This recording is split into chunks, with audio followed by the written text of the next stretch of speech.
Amigas y amigos, soy Gerardo Kleinburg y quiero darles la bienvenida a este nuevo ciclo de reflexiones operísticas, de diálogos a propósito de la ópera y el poder. ¿Cómo se han relacionado? ¿Cómo se ha relacionado la ópera con el poder económico, el poder religioso, el poder político, el poder de la doble moral, que también lo es, y lo es de manera muy poderosa? Para ello, hoy arrancamos casi en orden cronológico, con los albores de la ópera finales del siglo XVI y cómo se perfila durante el siglo XVII, durante el barroco, buena parte del barroco. Y qué mejor para ello que contar con dos invitados de lujo. Nos acompaña por vía remota Horacio Franco, uno de los más grandes flautistas, no de México, sino del mundo, y una de las grandes autoridades y campeones de la música barroca en nuestro país. Horacio, bienvenido.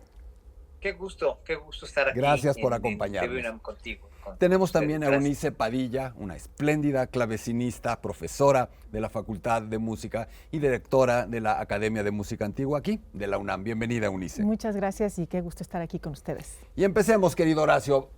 La ópera que es tristemente conocida por muchos como un género elitista. ¿Y por qué no nos remontamos al principio a estos chicos multidisciplinarios, hipsters como yo les llamo, del Renacimiento en Florencia, que se reunían en este como think tank para hacer algo nuevo a lo que llamaron ópera? ¿Cómo sientes tú, cuál es tu visión de la relación inicial de esa ópera, la primerísima, con el poder, con la nobleza, con la aristocracia? Bueno, debo decir que primero el drama per música, como se conocía en ese entonces, obviamente fue fraguado y fue ideado por esta generación. Era toda una generación de poetas, de literatos, de músicos y de intelectuales que estaban apoyados por la nobleza italiana, nada más, y una nobleza italiana que tenía muy buen gusto y que había sentado precedentes desde mucho antes en el Renacimiento tardío, en el Renacimiento de los Medici, en Florencia, en Mantua, en Ferrara. Y fue en Ferrara, por ejemplo, muy interesante, porque hablando del papel de la mujer en la música, ¿no? En Ferrara, el duque Alfonso Ferrara hace un grupo, empieza a patrocinar un grupo que se llamaba Concerto delle Donne, el concierto de las mujeres, ¿no? Donde había prominentes cantantes, prominentes músicos mujeres que hacían una serie de barbaridades para esa época, barbaridades técnicas maravillosas que eran verdaderamente prodigiosas, y que ese modelo se empezó a copiar también en todas las cortes. Obviamente fue un modelo a seguir. Ahí había una competencia muy sana entre los nobles italianos para ponderar las artes, ¿no? Como digo, era así, ¿no? Patrocinaban las artes por un compromiso estético, por un compromiso social también, para ellos, para su clase social. Y entonces con ello hicieron y propiciaron un movimiento tan importante como fue el advenimiento, la creación, la gestión de un espectáculo que ellos empezaron a llamar drama per música, que primero era compuesto, eran pastichos de varios compositores, eran colaboraciones, como eran grupos de artistas, de grandes compositores, hasta que se consolida ya la primera ópera, dijéramos, la primera gran ópera con una producción mucho más numerosa en 1607, con el Orfeo de Claudio Monteverdi, el más grande compositor del siglo XVII. Esos son los inicios y ese es el entorno social, prácticamente diría yo que con dinero baila el perro, es decir, si no hubiera habido ese patrocinio, absolutamente, ese patrocinio total y absolutamente consciente, pues no hubiera sido posible, no nada más la ópera, sino el advenimiento del barroco como una manera en la música de pensar de una forma moderna, mucho más nueva de lo que se había pensado hasta entonces.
Eunice, ¿hasta qué punto te parece que sea tan determinante el poder político en la gestión operística, en el génesis de la ópera?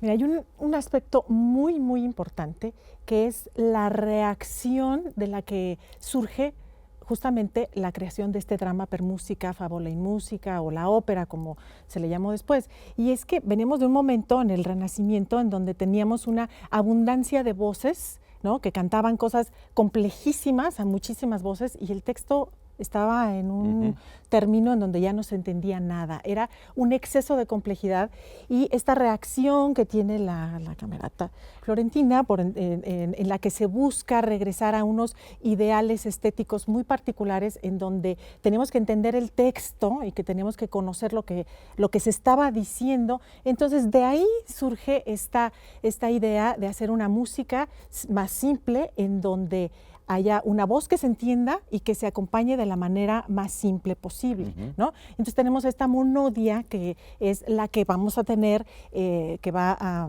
estar presente en estas óperas, combinada de diversas maneras, con instrumentos, con partes instrumentales, con estos ritornelli instrumentales, partes dedicadas solamente para los instrumentos y estos diálogos o soliloquios que van a hacer los cantantes. Entonces hay un componente muy importante que tiene que ver con el mensaje que se le va a dar a quien escucha, ¿no?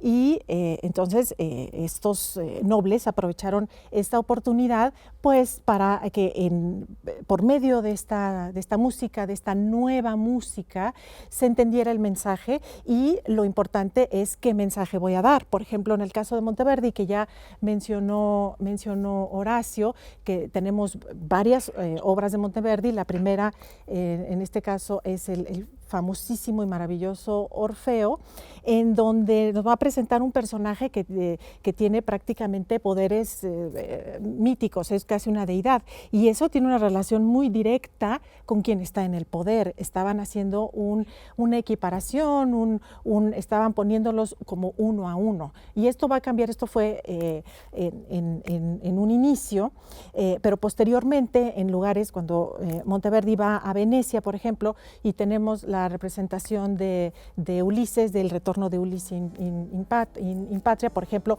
o l'Incoronazione di Popea.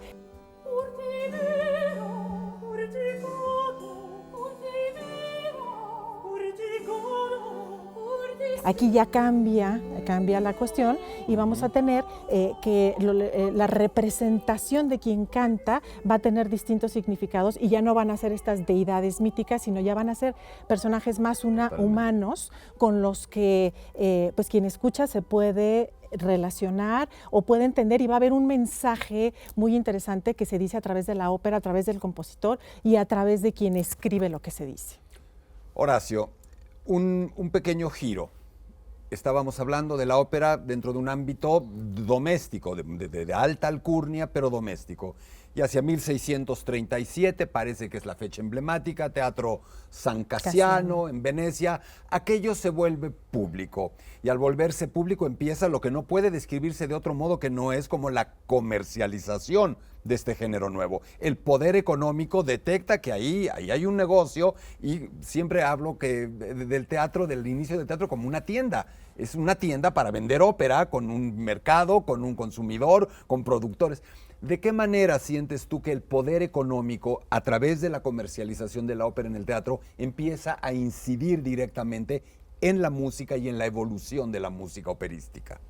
Mira, ahí hay dos etapas que son importantes, dos momentos diferentes, que son en un momento total que corresponde a una configuración sociológica y económica de dos diferentes magnitudes, muy diferentes. Una, cuando tú dices el estreno la apertura del Teatro San Cassiano en Venecia en 1637, por el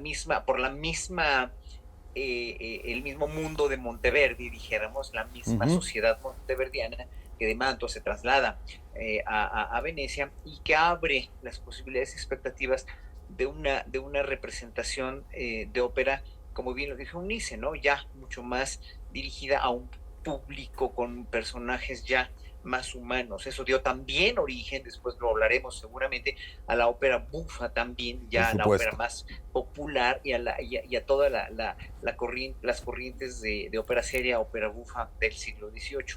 Pero hablando ya en cuestión de, estoy hablando de la ópera como un espectáculo de teatro, realmente de teatro, de drama en música, que fue muy diferente al espectáculo del siglo XVIII tardío con la Revolución Francesa, ya cuando las salas de conciertos se instituyen como entidades para la difusión de la música, donde el espectador va únicamente a escuchar un espectáculo, ¿no? Eso también reformó la ópera en cierto sentido, pero más a la música instrumental y a la música vocal, porque ya los compositores, en vez de depender de mecenas, príncipes y autoridades eclesiásticas en las capillas, empezaron a depender de quienes pagaban los boletos, ¿no? Quienes pagaban el consumidor, literalmente, la demanda.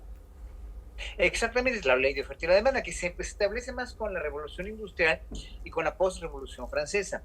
En este caso de la ópera, en este caso del teatro de 1637, obviamente fue un parteaguas importantísimo en la historia de la música, un parteaguas donde empieza a gestarse y a gestionarse el hecho de empezar a vender, el hecho de empezar a promover, pero de una manera realmente más como un teatro para un público muy determinado, y que después se dan cuenta ya con incluso la misma ópera romana que es totalmente contraria a la ópera veneciana, ¿no? Y que después en la ópera napolitana, que todo más se gesta en Italia, lo cual es fantástico porque te das cuenta de lo importante que fue esta explosión del barroco en Italia, ¿no?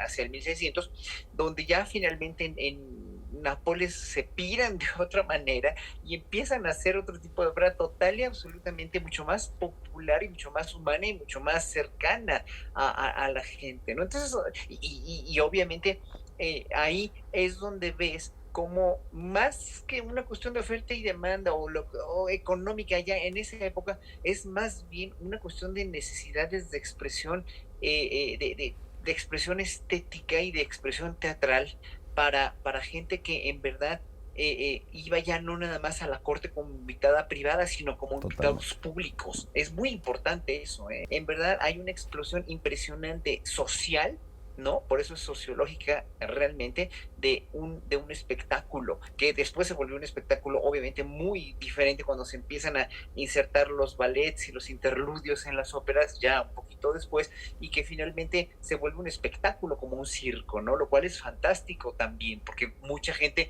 incluso lo critica a Benedetto Marcello en el Teatro a la Moda. Es un panfleto que escribió Marcello por la envidia gigantesca que le tenía a Vivaldi, ¿no? Porque siempre cuando una persona destaca, pues le tienen mucha envidia, como Vivaldi, que destacó impresionantemente en la composición de óperas, pues Marcello le tiene una envidia recalcitrante. Habrá que hacer un programa sobre el teatro a la moda de Marcello. Absolutamente, querido. Lo que también tenemos que hacer ahora, si me lo permiten, es una pequeña pausa y regresaremos para que le lancemos ahora el balón a Eunice a propósito de la ópera seria barroca. No se vayan, volvemos.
Amigas, amigos, seguimos aquí en este diálogo a propósito de la ópera y el poder en los albores del género, en el principio del largo y luminoso camino que ha seguido la ópera. Y ahora, Eunice, va el balón para allá. La ópera seria, la plena ópera barroca, esta ópera que empieza a volverse muy esquemática, muy predecible, pero donde hay un elemento común recurrente, estos retratos que casi terminan siendo pagados, auspiciados por los gobernantes de la península, no podemos hablar todavía de Italia, porque sienten que la ópera seria los retrata, es una pintura de ellos como estos gobernantes guerreros, valientes, piadosos, serenos, magnánimos, clementes, etcétera.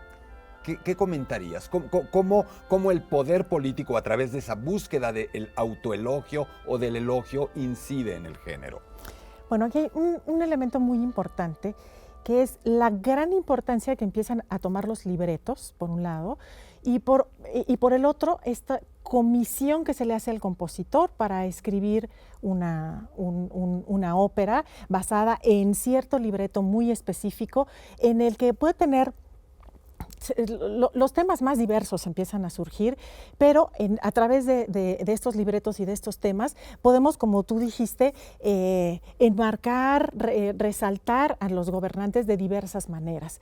Y esto va a tener una respuesta muy interesante porque a través de toda esta música que se empezó a crear y en la que se alaba de diversas maneras a estos gobernantes, empezó a surgir los personajes principales que fueron los cantantes, ¿no? Los cantantes que participaban en esta música, y estos grandes espectáculos que se tenían. Estoy pensando, por ejemplo, en un lugar muy particular que ya no es Italia, sino es Inglaterra, donde tenemos un personaje como Händel, por ejemplo, que es alemán, pero que se radicó en Inglaterra y que compone óperas italianas, ¿no? Entonces es una sinergia de cosas muy interesante en la que tenemos estas orquestas que tienen mucha participación en las arias, que es la manera en la que hablan los cantantes, estos recitativos en los que vamos a aprovechar para que la acción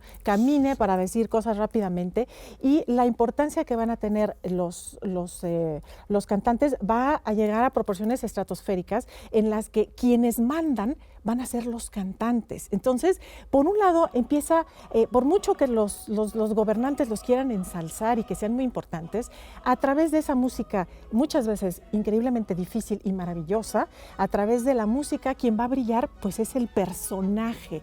Empiezan a haber óperas compuestas, el gobernante en cuestión está muy bien, pero lo que queremos oír es al cantante como Farinelli, Caffarelli. ¿no? Caffarelli, los Castrati tomaron una importancia increíble por esta potencia en la voz y este registro de los que las otras tesituras pues no eran capaces. Y eso, por un lado, era increíblemente atractivo para el público. Y por el otro, tenemos un gran espectáculo en el que participan desde la aristocracia, van a participar y van a ver la gente que es del pueblo, y va a ver y ser vista. Y no nada más iban a escuchar, iban a platicar y a conocerse, ¿no? Era un asunto social en muchos estratos y en muchísimos niveles. Entonces, la ópera tiene una función social extraordinariamente importante, ¿no? Y justamente a través de la ópera seria tenemos pues una manera de encontrar la manera en que se habla, ¿no? De todo esto. Totalmente de acuerdo. Ahora, Horacio, doy pie a algo que tú mismo enunciaste y anunciaste: el advenimiento de la ópera bufa, este momento en el que parece que se empiezan a cansar de ver siempre la misma película en todos los cines y dicen, oigan, podemos intentar hacer un nuevo género que no sean estos tragediones todo el tiempo, y surge la ópera bufa, 1733, la serva padrona, la serva padrona, y ahí en el nombre hay algo interesante, y este juguetito divertido que parece que enfrenta clases sociales empieza a convertirse en algo un poco más serio, termina siendo un problema y surge como un acto político la censura. La ópera de pronto tiene que sortear a lidiar con la censura. ¿De qué manera te parece que esto incide también, esta pequeña descripción, cómo se vuelve música, cómo se escucha en la música? Mira, los compositores siempre fueron, a menos que hayan sido como Mendelssohn o como Marcello, que eran aristócratas, ¿no? O sea, que eran gente de muy alta cuna, ¿no? Lo que llamarían hoy alta cuna, lo cual hoy en México, en esta época, suena verdaderamente ya insultante, pero así es, ¿no? La gente bien, la gente bonita. Pues Mendelssohn y Marcello, por ejemplo, eran gente bien, gente Ujú. bonita, porque nacieron en pañales de seda, en cuna de oro, y no necesitaban ganarse la vida, ¿no? O sea, y seamos honestos, o sea, los compositores siempre necesitaron quien los mantuviera, como dice Karamantaki en el Manual de Ciudadano Perfecto, la gran escritora mexicana, que dice que los artistas siempre hemos sido excedentes sociales porque no producimos ningún bien que le sirva a nadie, ¿no? O sea, obviamente un bien emocional, un bien espiritual, si lo quieren llamar así, no le sirve a nadie para poder tomar agua o para poder satisfacer sus necesidades de comer o de bañarse o de lo que sea, ¿no? Entonces, obviamente, los artistas siempre hemos necesitado alguien, mecenas o foncas o lo que sea para que nos mantengan, ¿no? O UNAMS, ¿no? O becas de la UNAM o becas del CONACYT, lo que sea. Entonces, en ese sentido, al ser excedentes sociales, siempre lo hemos sido, pues necesitamos quien nos mantenga y cuando el despotismo ilustrado, pues obviamente los compositores o las grandes monarquías despóticas o tiránicas o lo que sea, pues se tuvieron que cuadrar a los deseos, a los designios de los reyes o príncipes o dictadores como Hitler, mira acá Rodolfo, ¿no? Con lo mismo, mira Kisekin en la época, en la Segunda Guerra Mundial, ¿no? O sea, por conveniencia, pero también como por necesidad. Obviamente no culpo a nadie que tenga la necesidad de corretear el bolillo y que en un momento dado tengan que pasar sobre sus principios, porque si no, no le pagan y porque si no, no come, ¿no? Finalmente. Por eso la gran valía de Johann Sebastian Bach al tener 20 hijos y al nunca querer incursionar en la ópera, por ejemplo, ¿no? Y siempre ser Ujú. el maestro de capilla. Es de los casos más verdaderamente, yo lo llamaría casi mesiánico a Bach en ese sentido, ¿no? Socialmente hablando, pero los compositores tenían que comer, igual tenían que producir espectáculos, Händel igual, entonces tenían que quedar bien con los patrones, si no, no quedaba de otra. Entonces, obviamente, hoy por hoy eso ya no cuadra, ¿no? Pero, por ejemplo, hay países como Estados Unidos, ¿no? Y viéndolo desde una perspectiva ya totalmente contemporánea, pues sí, los Estados Unidos, muchas de las orquestas, muchas de las productoras de teatros condicionan a los artistas a que Sí. hablen bien de ellos o que se presenten espectáculos de una u otra manera o exposiciones de arte o funciones de danza sin que se agreda sin que se transgredan la imagen de aquel que paga finalmente, ¿no? Eso es muy razonable. Pues sí, son valores o son cuestiones que no se pueden tocar. Entonces, en ese entonces tampoco se podían tocar las cuestiones de la respetabilidad. Por eso la ópera bufa fue una salida maravillosa y un escape total realmente a toda esa opresión y a toda esa el estereotipo de quedar bien, y entonces los compositores obviamente se dieron vuelo. Siempre han sido libre pensadores y liberales los compositores en ese sentido, o más bien siempre han querido hacer lo que ellos quieren por convicción propia, pero pues en un momento dado la convicción misma de poder hacer una ópera bufa, hacer un espectáculo, un género que ya transgrediera ese hiedatismo con el que se había compuesto, pues obviamente les pareció verdaderamente fenomenal, tanto a ellos como al público. Totalmente.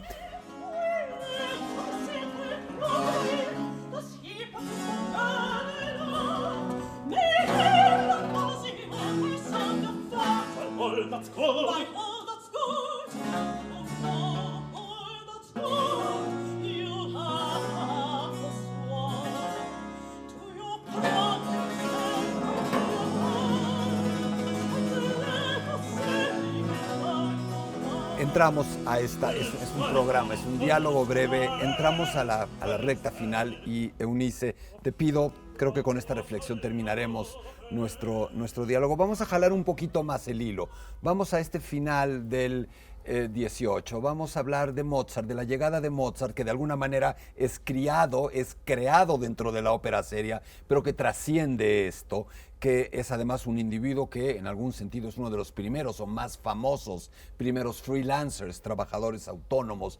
¿Hasta qué punto ves tú a Mozart relevante en su quehacer operístico en tanto relación con el poder, con los poderes? ¿Dónde lo pones? ¿Un revolucionario? ¿Un hombre que supo navegar entre las aguas? ¿Dónde está Mozart para ti?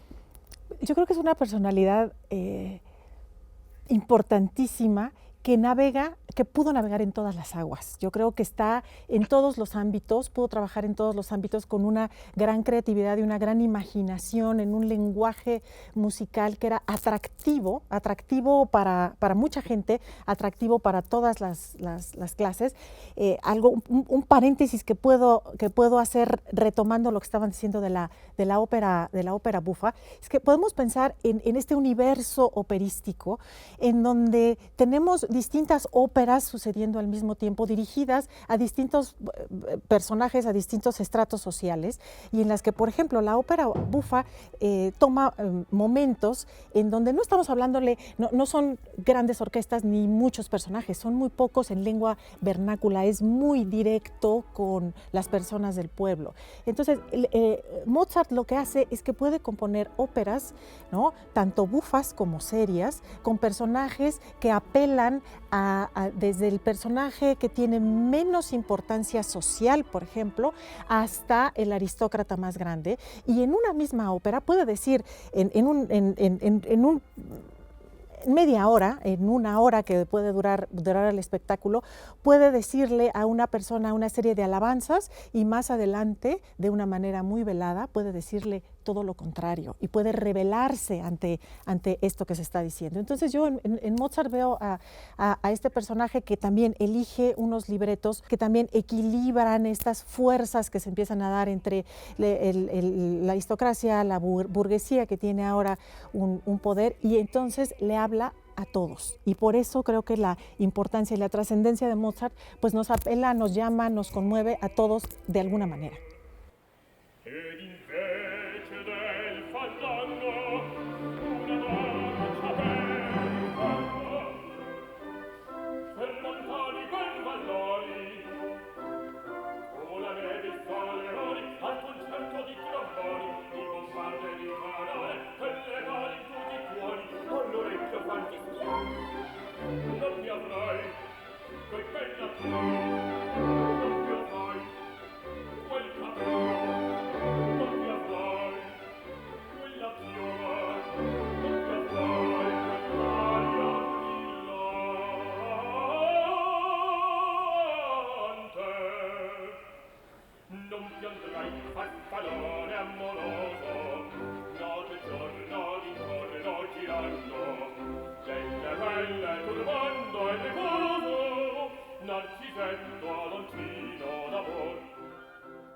Queridos Horacio, querida Eunice, como les dije antes de empezar, que esto iba a terminar antes de que sintiéramos de que estábamos realmente arrancando, pero de verdad quiero agradecerles su participación, su generosa colaboración, porque estoy absolutamente cierto, nos han ayudado a edificar la base a partir de la cual se elaborará esta reflexión a través de los siglos y hasta llegar al conflictivo presente para hablar de cómo la ópera y el poder se han relacionado, han influido uno en otro, se han usado mutuamente, a veces han abusado incluso uno de otro, y de verdad, gracias por habernos dado clase hoy a propósito de este momento de la ópera.